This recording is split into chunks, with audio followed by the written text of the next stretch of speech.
Hey guys, what's up? It's LA. Welcome back to another episode of the LAX podcast. Today is a very special episode with my friend Josh Valance. He's a veteran of the hemophilia community, 57 years old. He's had over 19 surgeries and he's tried every single Factor IX product on the market. There's going to be so much to learn from his story and his experience. So sit back and relax, guys. You're really going to enjoy this one. Good to see you, man. Thanks for joining. I'm really excited. You caught me off guard when you asked me to do this. I was very shocked and surprised. I mean, I was just thinking, when I started this podcast, I started it because I wanted to help out the next generation of bleeders, coming up. And I was just thinking about all the topics that I think would be valuable. And I think that your experience and your story is going to be really beneficial for the next generation to at least kind of understand where things were. Well, I mean, you figure the younger generation now had it so much easier than we did when we were younger. I remember when the first Factor came out in 1964, Proplex. Yeah. My family was so against it because it was like, oh, it's a new product, no. So for years, even though it was still available, I was taking fresh frozen plasma. Going to a hospital. And whether I had a bleed or not, being admitted for, a day or two just to get the plasma through me. Yeah. And having the nurses saying, like, how do you want your orange juice? Do you want it frozen or do you want it slushed? Yeah. They have the board on the hand and you're sitting there and they push it through and you're like, oh, it hurts because it's so cold warm. Really? Oh, holy cow. You would sit there, feel it, and then they come up and give you some, shot of Benadryl because you had reactions to it. Yeah. So let's get a little background. Let's get a little bit of a background from kind of where it started. So when were you diagnosed and were you the only one in your family? I was diagnosed at birth. I have an older brother who was a hemophiliac. My brother Paul was in Quebec. Then I also have an uncle, that my mother's brother, who was a hemophiliac and an epileptic. And of course, he had it worse back then when he was growing up because of the time frame. Yeah. I mean, he is in his 60s now and completely non-ambulatory. He a few years ago fell and broke his hip, and he's not one like us to do infusion. Yeah. He's got no veins whatsoever. Yeah. And he would be like, just let it go. Wow.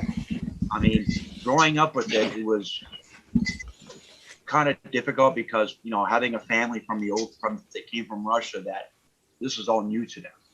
Yeah. I mean, hemophilia ran really rampant in my family on my mother's side of the family. What was the education on hemophilia back then? Was there much? Very little. Very little. I mean, they just knew Factor VIII, Factor IX.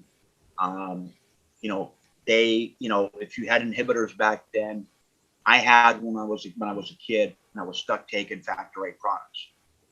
So I was really playing the gambit there. It's like, okay, no testing, nothing. Wow. Crazy. Then when the Factor came out and my family was, we decided to do it, it was a learning curve. Mm-hmm. Because you still had to go to the hospital, even though, we did it ourselves. Back then you have to go to the hospital and have them do it for you because, they're the professionals, we're not. Yeah. Talk about that process. Like how long did you have to spend in the hospital and how often were you finding yourself going there? I was in and out of the hospital many times because, back then it was like, okay, as I said, not doing the Factor, having to get fresh frozen plasma was like, you go to the clinic, at the when I lived in Toronto in Canada with my grandparents, it was like, okay, let's do this first. Is get the plasma, let's get you set up, get the idea, and you get the plasma. We're going to keep you in a day or two, making sure everything's okay. Wow. Sometimes longer. It depended. It really depended on the situation. How bad it was. Yeah. Man, so a day or two in the hospital, that's a long time. I mean, it had its advantages because, my family was, living in Canada, it was right there. I mean, you hop on a bus, get to the subway, bam, and it drops you right off, on the hospital. Yeah. Wow. it was much easier when I moved back to Philadelphia, Tom at the Cardeza Foundation. The only kicker with that was there was no home delivery back then, so you had to go pick up the factor. You had to go to Central Supply, pick up your factor, get your supplies, and you have to go through, past the morgue, past this area. And it's like, really? Yeah. It was interesting going to the clinic because it was like, when I would go, they'd always ask me, so what do we do what happened to us this week? Yeah. They would look at me and it's like, well, nothing usual, Yeah. Yeah. It was, what kind of mischief did you get into? Nothing major. Wow. Yeah, I was gonna try ski jumping yeah. I'm gonna try acupuncture. Yeah. And so back then, like one of the big differences was that you only went when you had a bleed, correct? You didn't go proactively to like prevent bleeds from happening like we do today. Not really, because they only, back then when we went to the clinics, it was mainly, go to the clinic, get your prescription for factor, pain medicine, supplies. Where now you pick up a phone and it's like, what do you need? Were they giving you pain meds back then? Oh yeah, yeah. Yeah. I mean, I was, taking the gambit of them because it was. I'll admit, back in the day, it was like factor, pain meds. No, let me do pain meds instead. I didn't want to do factor. It was to me, it was an inconvenience. It was a pain in the neck. Yeah. And I hated it. Yeah. I cursed God. It was like, you gave this to me. I'm not doing this now. Yeah. But I over the years came to an understanding. Okay, this is what's kept me alive. And then when I see the generation now doing the things, seeing guys like you, getting tattoos back then was a no-no. Yeah. What you were doing bodybuilding was a no-no. It's like, oh no, yeah. And it's like, well, a famous hemo told me once himself, get busy living or get busy dying. Yeah. It was our choice. And now we have it within our means and our grasp to do things that we want to do. Yeah. Yeah. I did the sports back then, but I didn't really care. Yeah. When you were getting factor, what was the process like with, were there any resources for how much the medication cost? Was it just through your insurance at that time? How was healthcare during that time frame? Well, living in Canada, you had what's called OHIP, or Ontario Hospitalization Plan. Living there, the OHIP covered the factor, covered the medication back in Toronto. Same thing with Philly. In Philly, I was able to get funding and grants because, they had their programs back then where if you needed factor, they give it to you. Okay. You didn't have insurance, not like now. But I will say this: I just read an article regarding the new factor 8 product, Hemophilia. Yeah. Okay. It's banned in Quebec. It is banned in Quebec right now. Yes, but here's the caveat: if you already have it, and you don't have inhibitors, your grandfather did. But if you need it and have inhibitors, oh well. Really? Wow. Yeah. I wonder what caused them to ban it in Quebec. Did you read anything about that? What they were reading, the issues they were having here in the States. Mm-hmm. With hemos getting sick and the issues we're having. I've heard pros and cons about it. I'm glad I'm not an 8 having to do heme or sticking myself and then still going like that. Yeah. Yeah. I hear in our community about these advancements that they're making, and my personal opinion is, if it's not broken, don't fix it. Mm-hmm. I don't foresee a cure in this future. Yeah. Maybe yours or the others. Yeah. Guys like Alex Jesus and all those younger generations Yeah. back then. I don't see one in my lifetime. Yeah. You know, Yeah. I mean, I know gene therapy is getting a lot popular right now. I know there's a lot of guys on the trials, and I've heard some success stories so far. So it seems like it's a promising technology for the future, definitely. But I mean, I'm hoping for the younger kids, for the younger generation. You know, guys like yourself, yeah, guys in our community, Alex, Jesus, and Mohammed, yeah, all those guys. yeah, I see a promising idea yeah. there. But I was offered the opportunity to participate, and I denied it because I'm comfortable with where I'm at right now. And, I already have a ton of joint damage. So gene therapy is not going to cure my joint damage. And that's the chronic pain that I go through is my biggest obstacle. It's, I've got, as far as hemophilia goes, I manage it really well now. And so I know, my older brother, Paul, he went through the liver transplant because he had severe hepatitis C and turned into cancer. So he's hemophilia free. But like you just said, the damage is still there. He still has the memories and the memories of the hemophilia. And you and I both go through the damage. I mean, when I see your pictures and all that of you bodybuilding, it's like, you inspire us because it's like, see, you can do it. It can be done. Yeah. You grit through the pain and you just muscle your way through it, and it's like done. Yeah. Done. Yeah, I mean, it hurts, but I've got my own personal vision where I just really want to lead by example, and I want to help the next generation, just because I feel like I was missing that when I was younger, and I always wish that I would have had a mentor like that. And so now it's just my purpose to feel like I'm giving back through the adversity that I've gone through. The things you do show us, yes, it can be done. Seeing what you do and the others do. Yeah. It's living proof. Yes, we're able to do it. So you were told growing up, no, you can't play sports, you can't bodybuild, you can't do anything. So you were kind of ingrained with the mentality of like, you were limited, essentially. Well, to a point, yeah. I mean, when they told me you can't do that, I was like, watch me. Yeah. Watch me do this. I mean, I went and played football. I went and played hockey. I did baseball. I mean, yeah, I'm paying the price baseball. Yep. So we have the same arm there, huh? Look at that. Well, no, yours is left, mine's right. Oh, okay. Yeah. I mean, I was right-handed, but I was always left arm dominant. Yeah. Like, when I was doing this stuff, it was like, I really didn't care.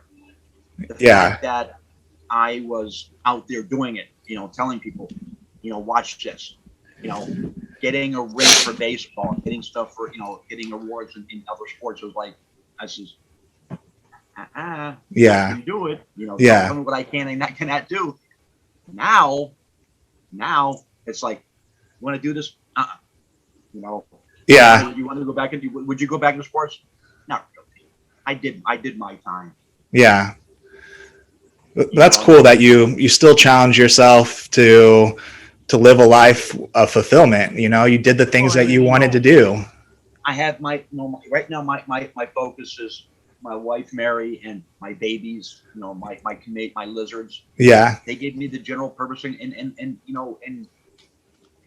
they relax me. Yeah.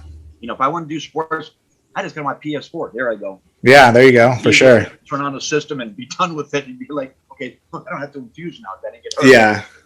Type of thing. And when people ask me, especially in the group you created, Hemophilia 100, which I love to death. I mean, those guys there are phenomenal. Yeah. They're outstanding. They are really good guys. I mean, matter of fact, a couple of us pop me up, how you feeling? And it's like, it's Muhammad said it best himself. You got this, brother. Yeah. I says, yeah, I do. I've got a good network, with you guys, my family here. Going through the surgery, it was like, I'm not pushing myself anymore like I used to. Yeah, I still get up and hop around the house, but yeah, I'm not ready. I mean, this is going to be a long process with this fusion. So 19 surgeries you've had since you've been with Mary. Yes. And 26 years, 19 surgeries. Wow. I mean, I mean, talk about that a little bit. Like, why so many? well, let's see. This here, having the plate put in my hand was my own stupidity. Um, messing with another hemo friend and I, he irritated me, so I went to punch him and he moved and I jammed my knuckle. Didn't think about placing my punch. I just walloped him, and next thing you know, I'm walking. Didn't know the hand was broken for weeks. Oh wow! Just looked and I'm like, okay, this is not right. Yeah. Then they turn around, they go, you shattered your knuckle. I'm like, what? Yeah. Now it's like, I sit there, I was like, okay. I look at the scars, having this done, the elbow done 30 plus years ago, where they did the removal of the radial head. Mm-hmm. They did an ulnar nerve transposition where instead of the nerve running this way, it runs up. Mm. Now, because of the arm not being able to straighten, they took the vein and pushed it down. They did a vein graft. So it's really fun going to a hospital and they're like, "You straighten it, please." I'm like, yeah. Yeah. Do it again. Yeah. Like, it doesn't go that straight. Now it's like, go ahead. Yeah. And having the ankles done. Left ankle. I've had left ankle, recent synovectomies on the left ankle, or two or three, then a fusion. Then the right one was done with 3 screws put in it. Had a ulnar nerve transition done on this arm because, as you know, I told you and Chris, we lost our house, so we were living in and out of hotels thanks to the hemophilia. They stepped up and helped us out big time. But it was still having to move everything. I didn't have a chance to with a baby the arm. Yeah. I had to go right in there. But they did that, and I'm paying the price for it now with damage. Really? If I tweak it a certain way, it's like, ooh. Yeah. And I'm sure you understand this. Like, yeah. You're like, you talk to yourself going, you're going to start yeah. today? Yeah. I'm in a lot of pain with my left elbow. Every day and my right ankle. My right ankle is really bad. So it's hard, man. It's hard pushing through the pain every single day. It wears. You still push through it, don't you? I do, but it wears on you, and so it gets tough. It gets tough to make yourself in a good mood. I love the videos you post, the pictures you post of your daughter infusing. Yeah. That is just how I love it. I mean, it's like, you see her and she's like, yeah. She's awesome, man. She's so awesome. When we lived in Florida that wanted to help infuse. I had the needle stuck in me and they're taking the plunger, and instead of going a little slow, they're like, and I'm like, yeah. You're like, they thought it was cool to my eyes roll back and tilt. Yeah. But the advancements that are made that we can do this now. Yeah. You don't have to sit somewhere and be, I love going to a hospital, especially here in Michigan. This toe surgery was canceled twice from the beginning. The first it was the anesthesiologist didn't want to feel comfortable. When my wife told him, here's what you do: bring the factor in, do the factor post-op, and then get him in there. Oh, but it's illegal to bring it in. Say what? It's illegal to bring factor in? No, it's not. It was just they were scared. Yeah. Little hospital, here in Jabronieville, it's like, really? Yeah. Then the second time, the head of the department called the doctor, scared the doctor out of his wits, to the point where he called my wife and said, I don't feel comfortable doing this. Then why did you say you were going to do it in the beginning?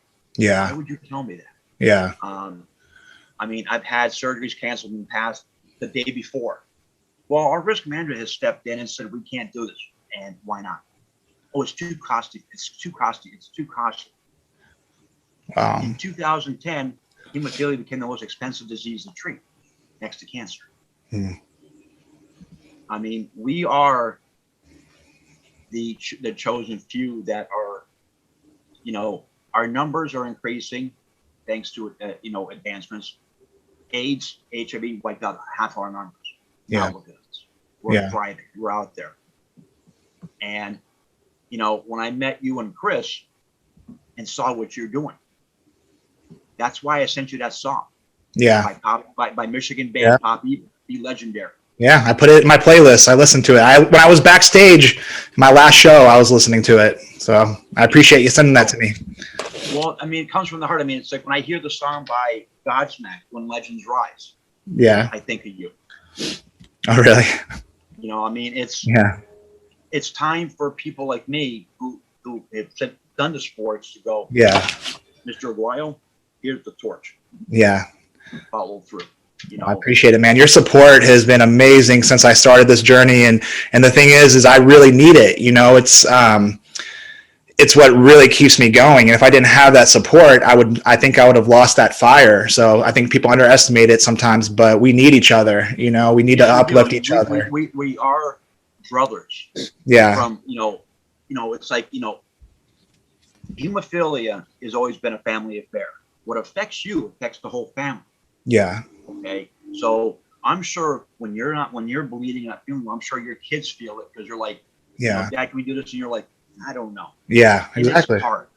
Yeah. It's really hard and it hurts me. It bothers me. It's like, you know, when I see, you know, when I was active in the committee, it was like seeing everybody. I mean, my wife and I stopped going because of all the BS. You know, you can't do this. I'm like, what do you got? Yeah.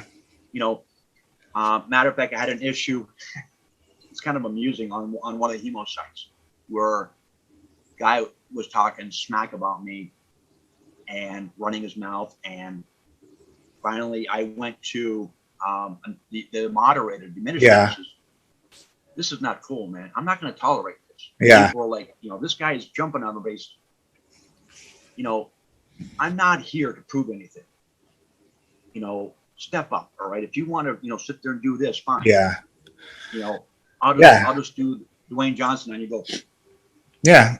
Man, I hate it when, because that happens to me on social media is, you know, it's been a lot less now, but you could post 10 amazing posts and that person won't say a word. And then all of a sudden, if you post one thing wrong and they catch you, they will jump all over that post and they'll make negative comments and they try to blast you. And it's just like, why sit there and wait? Like, I just understand why people feel like they have the time to comment something negative and to bring negative energy into someone's life. Like, I don't do that. I might have a negative thought, but I'm not going to waste my time giving someone negative energy, you know? And so I make it part of my life to just only comment positivity, only be the person who's going to lift someone up. I just don't like, I mean, and there is quite a bit of bantering in our community at times. So there's quite a lot. There's too much of it. I mean, sometimes you got to stick up for yourself for sure. So sometimes you have to. I remember years ago when we used to go to the meetings and my wife would get part of the, you know, the WAN program. Yeah. You know, the woman's outreach. They spend more time talking about their Gucci handbag. Yeah. Or what kind of car they got, or who they want to sleep with, or who this is. Like, I'm like, really? Yeah. Where's the thought? Where's the logic there? Yeah. You know, and I mean, I got to the point where one hemophilia group, asked me to stop coming. Wow. But yet, when my mother, God rest her soul, used to do pillows and poops, used to make things and donate them to the hemophilia chapter on South Florida. Okay, I have no love lost for that. Yeah. But I try. I'm going to be nice and I'm going to be nice and not, you know, bad mouth and not just you know. Yeah. But then, yeah. When she passed, not one contacted me. I'm so sorry to hear about your loss. But Yeah. she had no problem calling us when your backs were against the wall. Yeah. You needed Yeah. fundraising. Yeah. Exactly. You know, and the group down here in Michigan, or up here in Michigan, is so much different. You know, we went to a couple of meetings. I was like, wow. You know, they heard about, you know, I told them about myself and what I did. You know, at least you did it. Yeah. Would you do it again? And I said, yeah, I would do it again, but I would do it different. Yeah. I wouldn't go all balls to the wall and guns, guns. Yeah. I'd be like, Yeah. I mean, to become the first hemophiliac when I was a teenager, to become 3-time Golden Gloves, I'm like, Yeah. you know what? I wanted to talk about that. That was going to be something I wanted to talk about. That's pretty amazing. I enjoyed. I mean, I was fortunate and blessed to have a teacher that had a hemo child that died when he immigrated here from Russia. Oh wow. Him and his, he spent years in the Gulag or Russian prison. Yeah. And got out, got married, and then living in Soviet Russia. His, son got AIDS, and Wow. within time he died. Yeah. We found each other. It was God's will. Yeah, absolutely. I mean, he's like, he always used to yell at me. I'm telling you to do this, and you're doing this. Yeah. Why? It would be different. Yeah. Being blessed to have 62 professional fights, losing one. That's awesome. People look at me. You don't look like a fighter. Well, you look like an idiot. Yeah. I don't complain about it, do I? Guys, and for those who don't know what the Golden Gloves is, that's usually like the best of the best in your area. Like, I mean, those are really good fighters. I went through a really hard phase in my life where I didn't really want to live anymore, and I was like, you know what? But before I die, I'm gonna box. I'm gonna step in the ring. Yeah, and that's on your bucket list. Yeah, so I was 19 years old. And I trained for a little over a year, and instead of being smart, like you said, I went balls to the wall. Instead of being smart and just saying, you know what, let me do a small exhibition match against someone with the same experience level. I should have done that. Instead, I said, sign me up for the Golden Gloves of St. Louis. I want to fight the best. I lasted one round. My nose got broken. I was bleeding everywhere.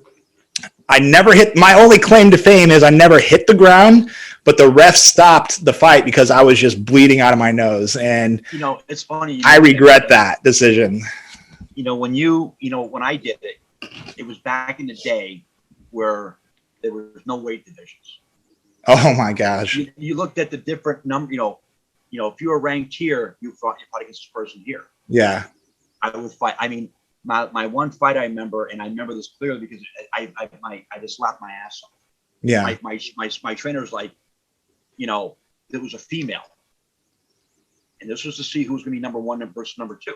Yeah. She was number one. I was number two, and I'm sitting. I'm like, I don't know. I said, "You're crazy. I'm not going to hit her." So I'm saying she's in there hitting me. I'm like, and he goes, "You going to sit there and bleed a while, or are you going to move?" Yeah. I'm like, I said, sir, with a teacher, all due respect. I was like, boom, boom. I'm like, then all of a sudden I'm like, you know what? Oh, boom. I just came out, started hitting them. Yeah. And, they goes, that's what I want to see. I'm like, okay. So I did it. When my time ended, having, was broken, 60 times. Wow. Sitting there, I was like, I enjoyed it, and then I got into, mixed martial arts, which really helped me here. Yeah. Yeah. Because my teacher, again, taught me how to use this before using this. Yeah. Because he said any fool can turn on, do this. Yeah. But you have to use your mind. Mm-hmm. And I just finished reading a book which I strongly suggest for guys like you and all the community read, called Be Like Water, My Friend, by Bruce Lee. Really? Okay. All his teachings talking about the art of fighting without fighting. Yeah. In other words, fighting without having to draw your hand back. Yeah. Use this before you use this. I like that. I remember my trainer telling me, you want to become great? Well, yeah, who doesn't want to become great? Mm-hmm. Well, first master these 2 steps. And he says, what is the easiest thing to do to somebody? I go, hurt them. He goes, exactly. He goes, when you master the second one, then you can say you're great. The second one is the hardest thing to do. And what is the second? What is the second thing that's hardest to do to somebody? Heal them. Heal? You could heal them here. You could heal them here. Or I'm sorry, you can heal them. You can go to a hospital and fix it, but you can't heal their mind. Mm-hmm.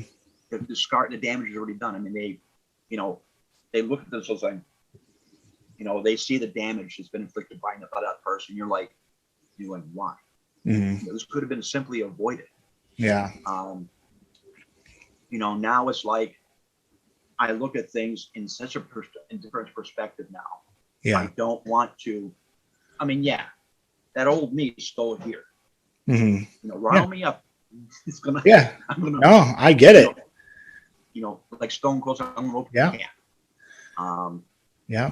I respect that. Like, I totally understand what you mean by, I mean, we all have these demons and they don't go away. You just put them back. You put them back. You keep them there. You learn to keep them there. But like you said, they're there. But I think we get better at controlling it. It's like turning a switch on inside of you. You put them back and then you're like, there'd be a time to be nice and a time not to. Yeah. How are you going to know the difference? Oh, trust me, you'll know. Yeah. When it comes to my family, you will raise the animal out of it. Yeah. You hurt my family. Yeah. You hurt my family and friends. It's like, you kind of do the old, things like, it's not going to happen. Yeah. I mean, music has been the biggest help for me.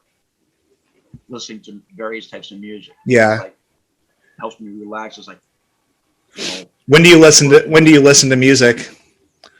Whenever most of the day. I have Really? my little speaker out and I plug it in here, and it's like I plug in songs that I like.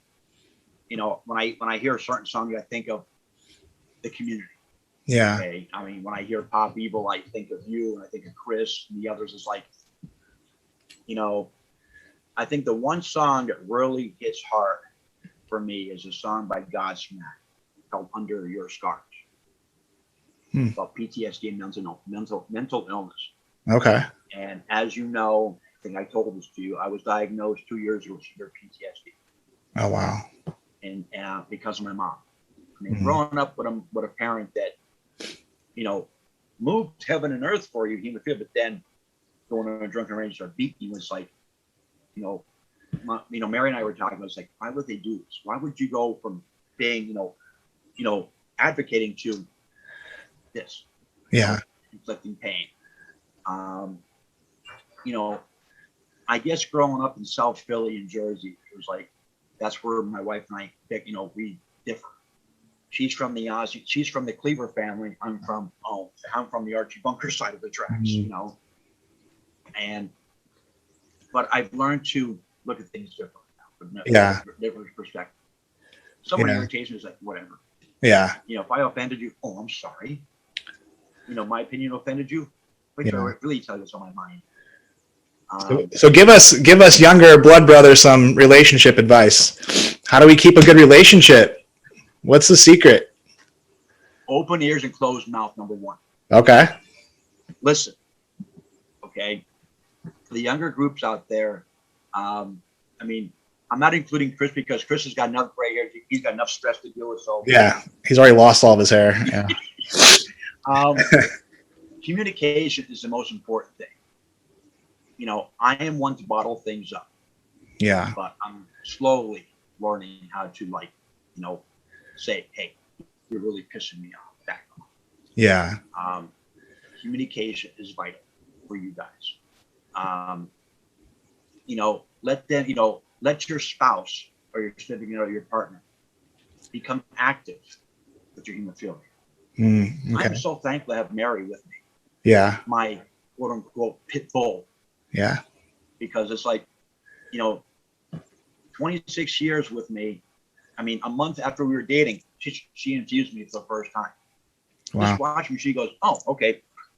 Nice. Myself, I'm like, I'm going to die now. Yeah. I'm going to meet Jesus. No, she did it. Yeah. I mean, now she goes right back here. Her favorite though is the bicep. I mean, these are my emergency contacts. Okay.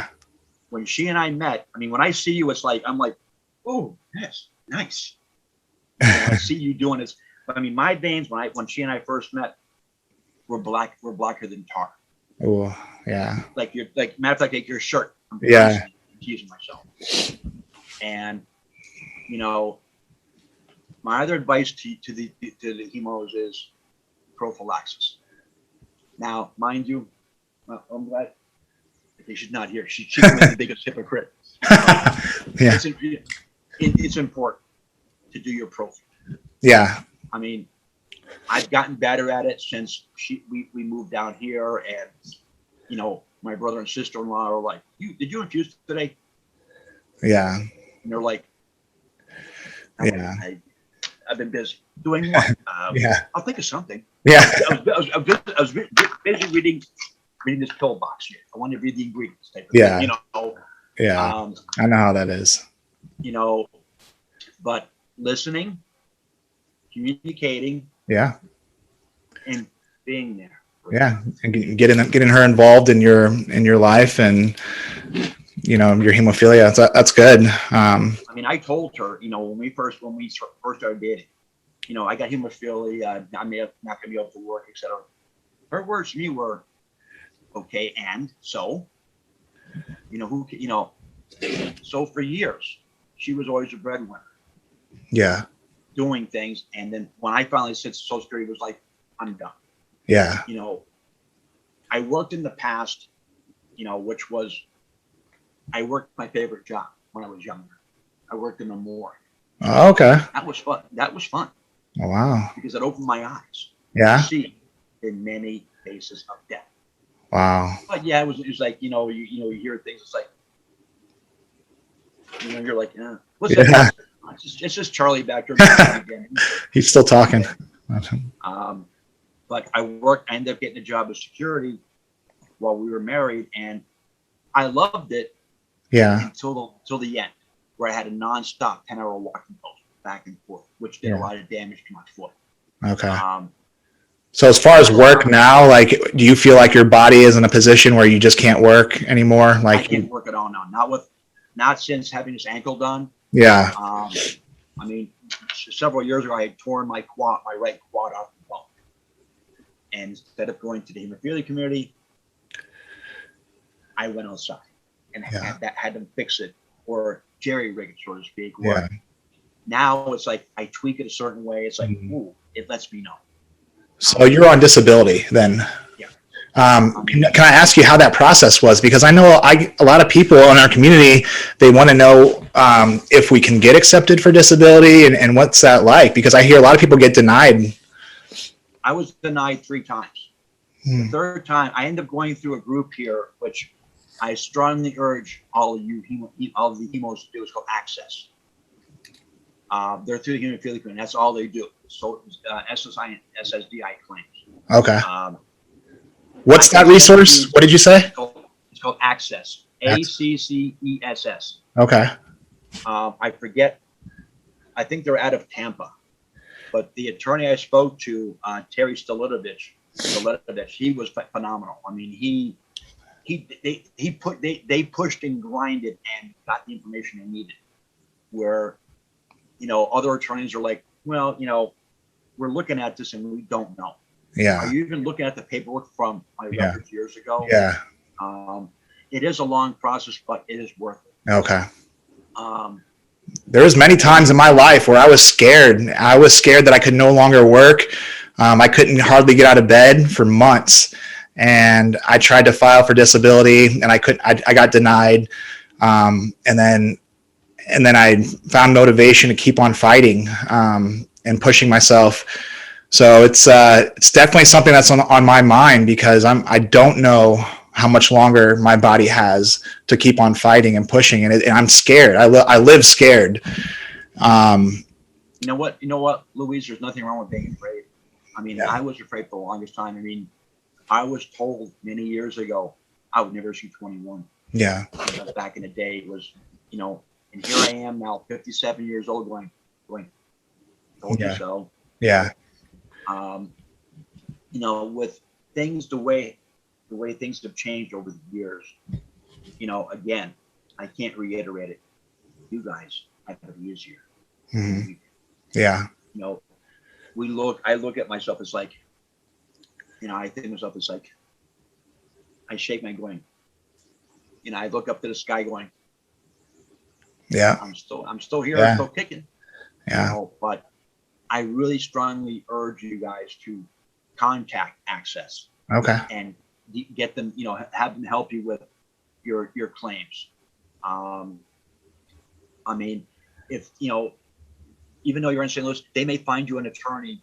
Or matter of fact, Terry, we were living in Texas. He was calling me up, here's what was going on. Then when we moved here to Michigan almost 3 years ago, I think it was the first year I was here, he called me. Guess what? We won. Mm-hmm. I'm like, what? Wow. It's amazing. Mary gets it, my son John gets it, and I get it. And it's like, try to go for both. They may deny you for one, but you may get the other, or vice versa. But you won't know until you try. Yeah. And when these other guys ask me questions about, what, like you just did, what was it like for me? Mm-hmm. I'm like, dear boy, you don't want to know. Yeah. I mean, I can't look at things which irritates my wife is in a serious note. Everything's a joke. Yeah. Going to a hospital, it's like, how does this feel? Why don't you come closer and let me show you how it feels? Yeah. I mean, I guess, doing that, it was the easiest thing to do. Yeah. When I see guys like yourself and talking to you guys, it's like, I feel good. It's like as my wife would say, and you practice what you preach? I'd be the first to say that. No, but I'm learning. It's a learning process. Yeah. I'm not getting any younger here. The world's evolving. I mean, the one thing I did find out, which I'm not too sure about, was several of my doctors told me about the COVID vaccine. Don't take it. Really? Don't need this. Really? Because there's contraindication with clotting factor. Wow. Now, I've been hearing the posts from people in the community taking it. Yeah. Nothing. Yeah. But yeah, it's scary. Again, I don't know. I mean, I told my wife, the only needles touching my skin is my factor. That's yeah. It. Yeah.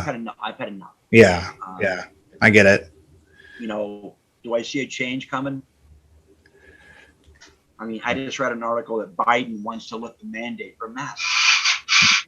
But the CDC said, don't do it. You're making a grave mistake, and the word grave is in quotation. Yeah. I think it's a mistake. Yeah. Yes, America wants to get back on its feet. Mm-hmm. We're not ready. Yeah. We're not ready. Yeah. I got a question. Throughout your time in the bleeding disorder community, have you lost any blood brothers? Quite a few. Quite a few? Really? One of my good friends, George Phillips, Aubrey Motz, Art Zerby, Calvin Dawson. Calvin Dawson and Art Zerby were very big in my life. They helped me quit drinking. Or, I'm sorry, maybe rephrase it. They opened my eyes. Yeah. I mean, Calvin, who was the sweetest man in the world, grabbed me by the shirt saying, I know you guys can be a boy. I know you can whoop my ass. But I'm going to tell you something right now. Mm-hmm. Cut it out. Yeah. Because my eyes were constantly yellowing. Yeah. I didn't call John man. It was like, I'm like, it's like, yeah. Fight. Yeah. Go ahead. And then she made me make the choice. She said to me, she goes, when we were dating, because being raised from an alcoholic mother and getting beat constantly, I was turning into that. Yeah. And my wife says to me, goes, I'm making you choose, me or the bottle. Wow. Look where I'm at now. Yeah. Yeah, I have a beer here and there. Yeah. My Hep C, thanks to Harvoni, is under control. It's still there. Yeah. But when they say it's a cure, no, it's not. Mm-hmm. It just makes it go on. Yeah. Yeah. But that's one thing that really scares me as well, because I got hepatitis C. I went through the interferon injections, and it's under control now. But when I got it done, they said my liver was pretty far along in the stage of cirrhosis, and so now for me, it's hard for me to plan for the future.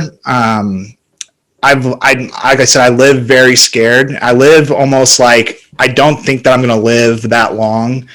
And it's really hard. So it's hard sometimes because that's just how I live my life. I don't know. I live every day to the fullest. And for some reason, I just think that, that's going to catch up to me later. The liver issues and stuff like that. And so I see where you are as far as your liver's concerned. They told me I was in stage 2, 3. Really, they told me I was on the final stage of cirrhosis. Really? Yeah. When I went to the hospital, they said you're on the final stage of cirrhosis, and I had zero idea what that meant. And so I was just like, okay, cool. I went home, and they were like, well, first of all, we need to get on interferon, and you're going to do it ASAP. And so I was like, okay. So I went home and I just started researching everything I could about it. And it was all horrible. I cried for 2 weeks straight, just being like, my life's over. Like this is it for me. I'm done. And this was 7 years ago. And that's when I made the decision to pick up bodybuilding and start trying to become a different person that I've always wanted to be and kind of start rewriting my story. But that was my rock bottom moment where I was just like, I don't like who I am. My life sucks. I've got final stage of liver cirrhosis. What am I going to do with my life?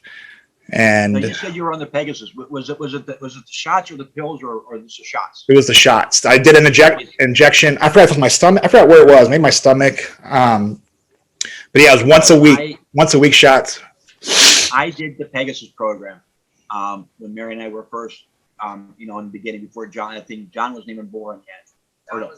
John was still a top baby. Yeah. And it was 5 pills a day and a shot a week. Yeah. It damn near almost killed me. I lost 25 pounds in the first 2 weeks. It makes you so sick. It does. And I went to my doctor in Florida, and he's like, okay, let's take you off it for a week. Luis, 2 days, the first day without it, I'm eating. Yeah. But the problem was when I restarted the program, the effects reversed itself. Now, I'm going to make a suggestion to you. Yeah.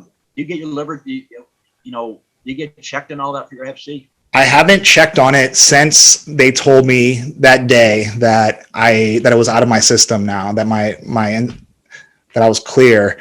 And after that day, I was like, you know what? I don't even care anymore. Like it's my rebel mindset. I was just like, you know what? I'm tired of going to the doctor. I'm tired of living my life based off these results. And I was like, I don't even care. I'm just going to live my life, and whatever happens, happens. And that's my stubborn mindset right now.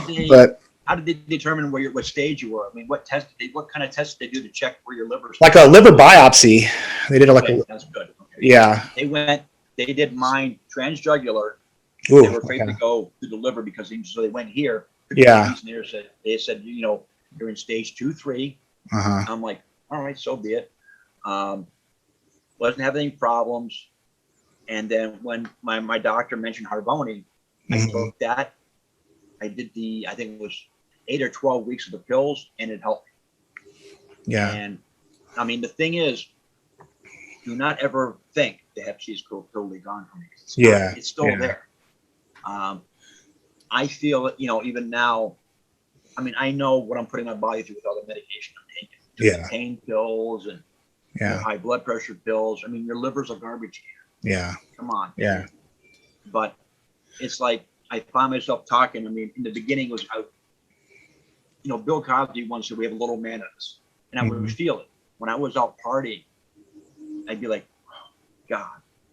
I feel like I'm sweating, profusely, but it's like nothing there. Yeah. It was just the liver, saying, Yeah. Now it's like, have a beer here and there, or, if I'm sitting here, have an adult beverage. Uh-huh. I mean, I don't think my body could handle it now. Yeah. I mean, living here, the one thing that's really helped to me in Michigan is medical marijuana. Mm-hmm.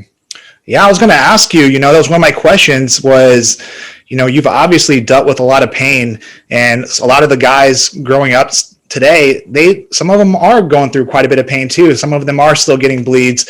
What are your best methods for coping with pain?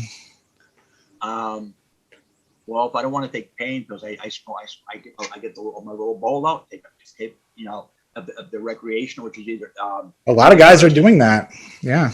But here's the thing: I've been told by several people, several doctors, to stay away from CBD, the oil or the cream, because it's not good for us. And I'm like, well, I mean, the majority of the stuff is not FDA approved to start with. Yeah. But the medical marijuana or the recreational that I get helps me, because it's like, you know, especially at night, take a hit of I take 1 or 2 hits of my pipe, and it's like, Yeah. especially now with the ankle. Yeah. I mean, I'm going on day 3, not taking pain meds. Are you serious? Yeah. What were you taking? What have you been taking? I was taking synthetic morphine. Oh, okay. Oxycodone. That's all I can take because of the liver. I mean, yeah. Try to avoid anything acetaminophen, which is hard because 90% of your stuff has Tylenol in it. Mm-hmm. I mean, ibuprofen, NSAIDs are major no-nos to all of us. Yeah. I mean, that's why I got the bleeding in the arm. I mean, I was popping ibuprofen and going back out there playing. It's like, and I didn't care. It's like, I can do this, yeah. I didn't care. Now I care. It's like, okay, I want to have a long future with my wife. 26 years of putting up with my BS, that's a record for me. Yeah. That's really good. That's very impressive. I mean, I'm like, again, I'm so grateful to you guys, the groups you created. Mm-hmm. I don't have to sit there and prove myself or, protect myself, because I know, nobody's going to badmouth anybody there. Yeah. Great people are very active there, which is nice. I mean, there's times where it's like, I get popped up by a few of them, privately, hey, Josh, just want to make sure you're okay. We haven't seen you on the site. Yeah. What's been going on? Yeah. Dealing with the ankle or, about our son. And it's like, and they're like, oh, so we're here for you. I mean, yeah. I'm looking forward to when this virus breaks and I can go meet Muhammad, who's only 30 minutes down the road. Yeah. Yeah. I'm looking forward to having you and Chris come down here again. Me too. Get together before. And that's, I enjoyed that. Yeah. I wear your shirt all the time. Yeah. I can do bleeding. Yeah. Absolutely. I love that. I mean, yeah. You on the front and people are like, what does that mean? Yeah. Whatever you can do, I can do bleeding, in pain, but you know what? I'm still going to do it. Yeah. I sit there, I do like you doing it. I'm like, oh my God. You kind of do the old Hulk Hogan. It's like, you're like, but, I want the younger kids to learn and know, and especially the parents. Mm-hmm. This goes to the parents. Yeah. Let your kid be a kid. Okay. Let them try something. But here's the deal. And this is something that's very vital. And this is something that I learned with the Wyeth Advisory Board, is the contract. Remember the old contract they did with mothers against drunk driving? Mm. I will pick you up at wherever the case may be. Yeah. No questions asked. We did something similar with hemophilia. That if, say, your son wants to do sports, has hemophilia, make the contract. What's your son's name? Mm-hmm. Put your son's name on there. I, Luis Jr. agreed to do, want to do sport, but here's the condition. Yeah. I will infuse before and after said event. If I do not do as instructed, the contract is null and void. I love it. I love that. When Carl, I don't know if you know Carl Wexler or Wayne Cook. Yeah, both. We sat on the advisory board. I was with them for 7 years, and when we thought about this, it's like they were like, I like this, and it's working. Some are doing what they're told. Others are like, there's still a handful out here that are like you and I, rebellious, going, yeah. Doctors tell me, watch this. Yeah, exactly. And they're going, like, I told you so. Yeah. Type of thing. I mean, one of the things my wife wants to do, and she's been dying to get me in front of a microphone, because to do stand-up comedy. Yeah. Because I use everyday events. I can do voices. I can kind of mimic people. Yeah. one of the things that I did, which I might try it out in the Hemo 100. Yeah. Is a redneck hemophilia pharmacy. Oh yeah. I did it before where it was just a play on words. Mm-hmm. Okay, you have ad date, ad date, which is factor 8. Yeah. But ours was ad bait. ADBAIT. Well, I got some ad bait here. You got hemo what? What's it? Hemophilia? What the hell is that? I'm a bleeder. I bleed. You're what? Which I love. I love people. You're bleeding, and they're going where? Yeah. Person, where? It's like exactly. I'll tell you what. Stick your head out that little window farther, closer. Do you see this? Mm-hmm. I don't see nothing there. But, I even had a non-hemo ask me, what does it feel like? Well, my recommendation, when somebody asks you, what does it feel like when you're bleeding? Mm-hmm. Very simple. Imagine your wife or your girlfriend on their period. Yeah. The bleeding, the bloating, the pressure. Take that, amplify that 1,000 times inside of our body.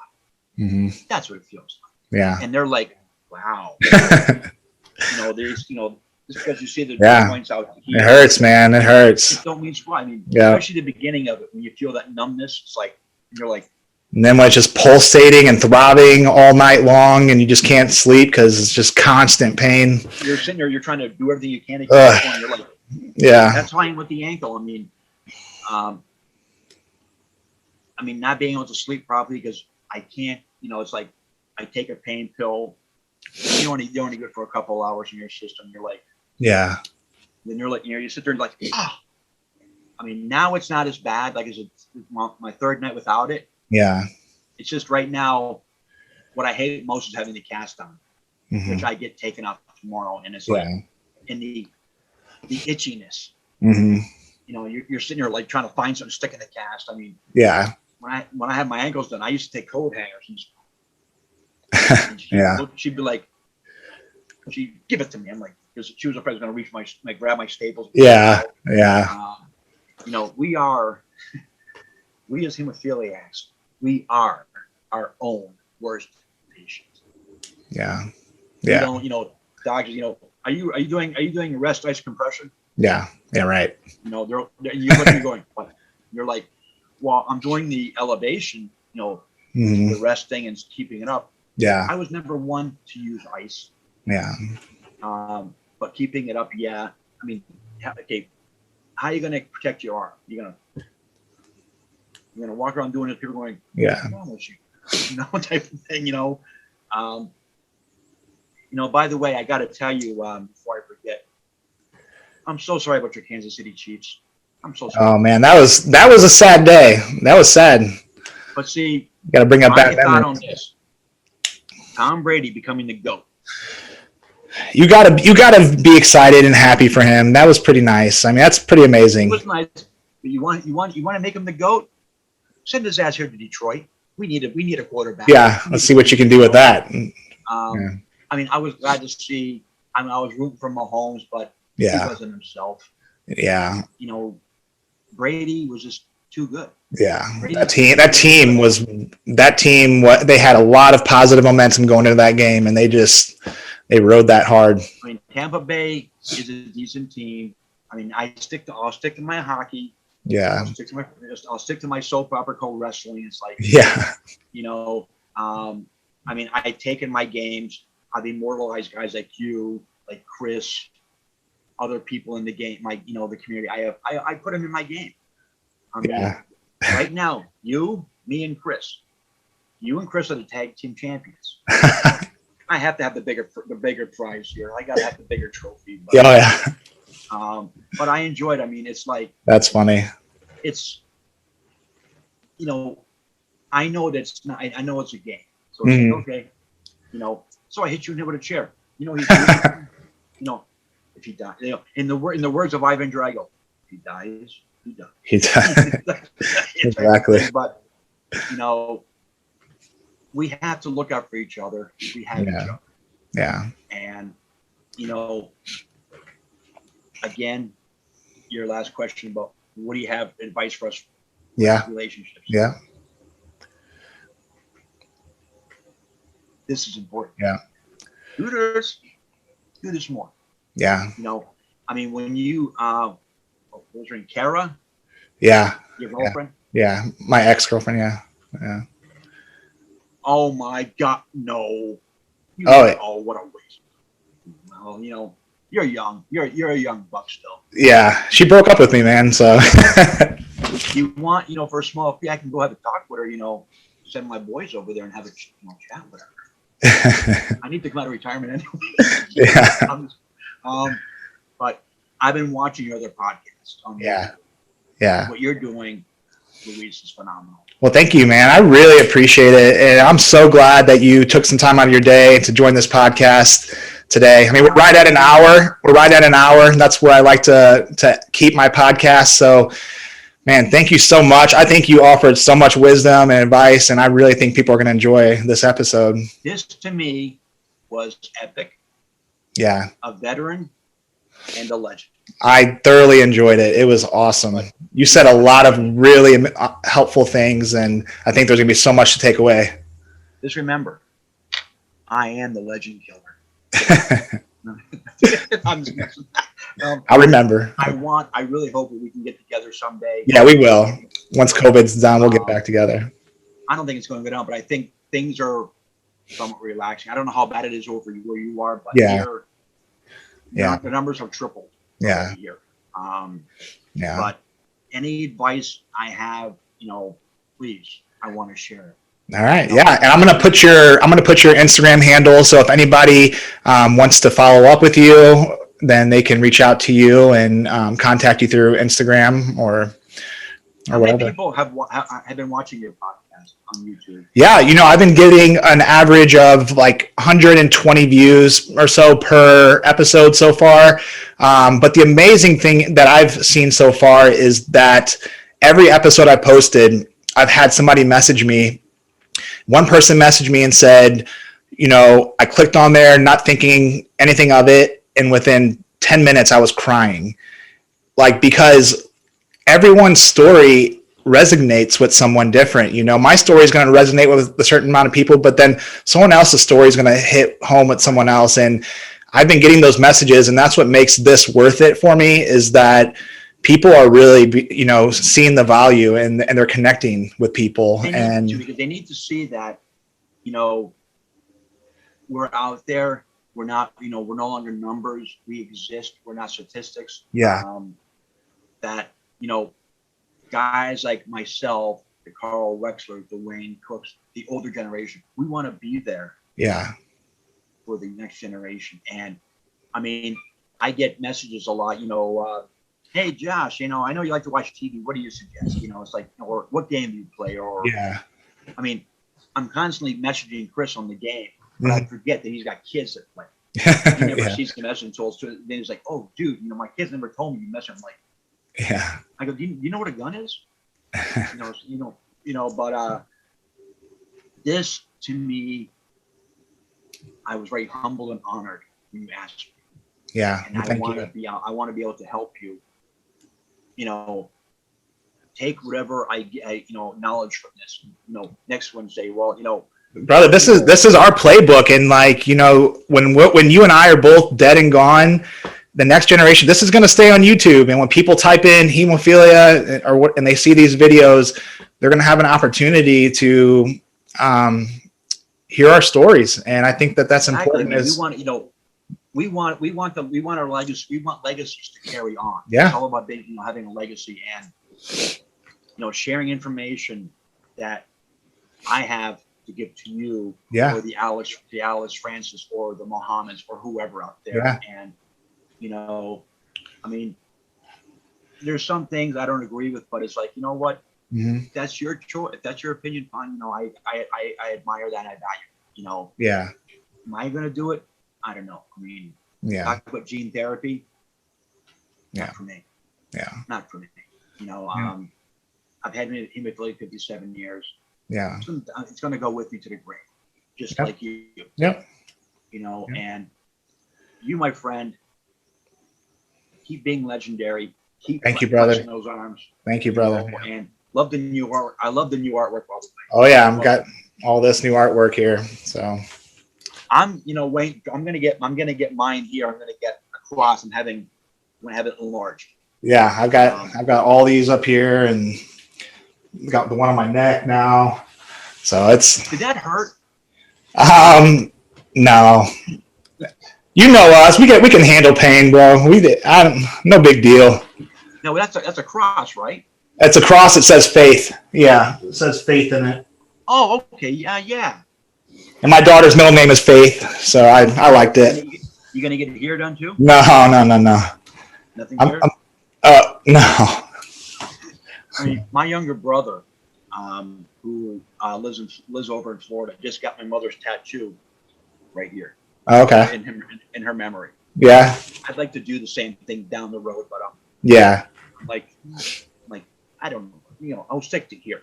Yeah. I mean, my goal was to have one here, Mm-hmm. my back, but I'm like, when I see this, it's like, no, I'll then just, Yeah. You came along. It's like, I can do this. Take a couple. Exactly. Here you go and be done with it. Louise, it was a pleasure. It was my pleasure as well, sir. Thank you very much. You have a good rest of your day, and this video will be up by the evening for everyone to watch. You stay cool, my friend. You too, brother. I'll see you.